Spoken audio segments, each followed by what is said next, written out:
These look like pancakes, but it's fluffy fried cornbread. What's up, y'all? It's your girl Brandy from Stay Snatched, and I'm back at it again with another recipe I think you need to make. Stay tuned and I'll tell you all about it.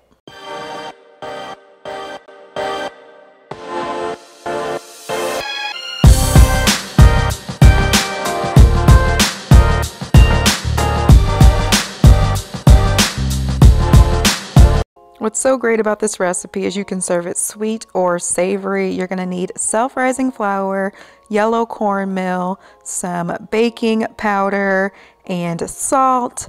You're also going to need buttermilk and 1 egg.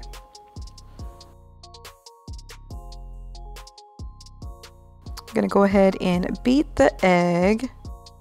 Then I'm going to combine all of the ingredients here. I like to start with the dry ingredients first.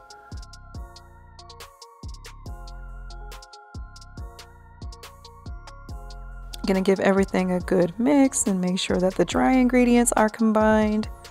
And if you wanted to serve this sweet, you would add in sugar or some type of sweetener here.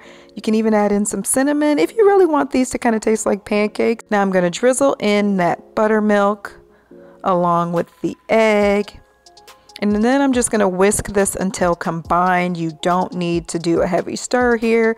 Just get all of the ingredients fully incorporated. I'm gonna melt some butter, and I'm using a cast iron skillet because that gives these the perfect crisp.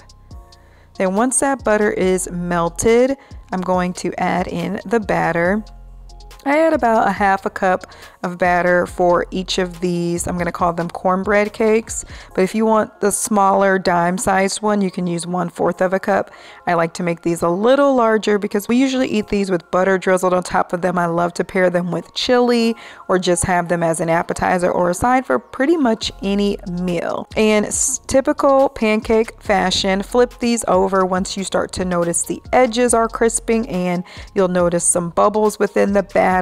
Give everything a flip. You only need to cook these for a few minutes on each side. And there you have it. Such a classic recipe.